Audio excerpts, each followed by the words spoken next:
Good day po sa inyong lahat. Dadirak po ito. Update ko po kayo. Last month po na pagkasundoan namin ni Macy's na kami ay magbi-breed ng baboy, magpapalahi.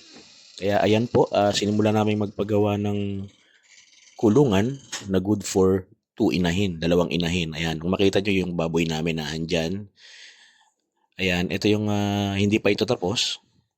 Last month pa itong video na ito na pinapagawa namin.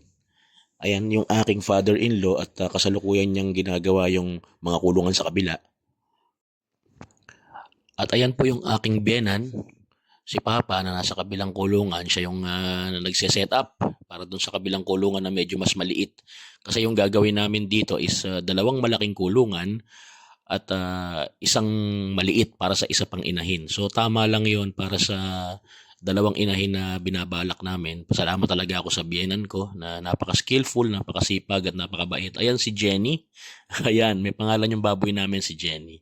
Buntis na yan, mga anak na yan. So far, halfway na kami dito sa aming kulungan and hopefully maging maayos ang lahat. Ayan, ito yung isang malaki. Ayan, hindi pa namin naaayos yung mga kalat pero malaki ho yan. Ayan, parang kasya nga ang 10 baboy dyan. Parang kasya ang 10 baboy dyan kapag nanganak tong si Jenny. So, ayan, may makalat pa.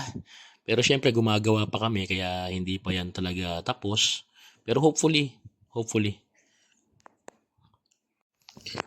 Ayan, patuloy pa rin sila Papa doon sa kabilang kulungan kasi almost done na yung dalawang malaki ron sa kabila. So itong maliit yung kanilang panghuling ginagawa and matatapos na sila rito. So sa mga magtatanong kung magkano yung inabot ng paggawa nito, medyo malaki din po and hindi ko nire-recommend na gayahin ninyo ako. Depende lang po yan sa capacity ninyo na magpagawa. Kasi ako mas preferred ko yung mga bakal talaga. Nakamenos din ako dito halos more or less 10,000 sa materyales. Siyempre hindi pa kasama yung labor doon.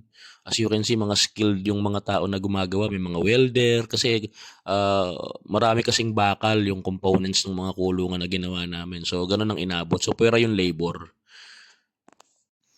Pagdating naman kasi sa mga materyales, yung iba hindi na namin binili. So ang mga pinagbibili ko lang dito, itong mga bakal na ginamit ko sa gate.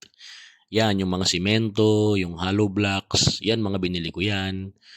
Yan, yung mga pinamposte namin.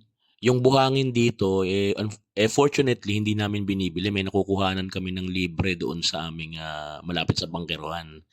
At ayan, yung itim na yan, yung nakikita nyo na yan, yan, pasok tayo. Tingnan natin sa kabila. Ayan, yung mga itim na yan, ano yan, gulong ng reaper ng biyenan ko rin yan. Pinaglumaan.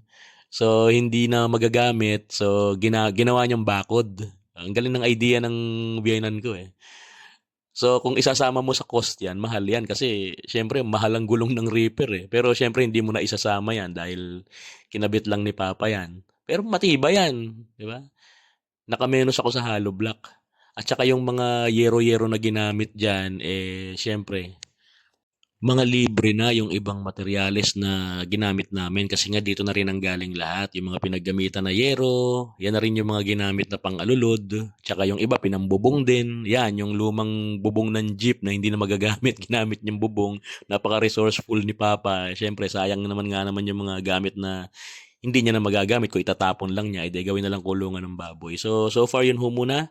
Update namin kayo ulit. Salamat po sa panonood. God bless.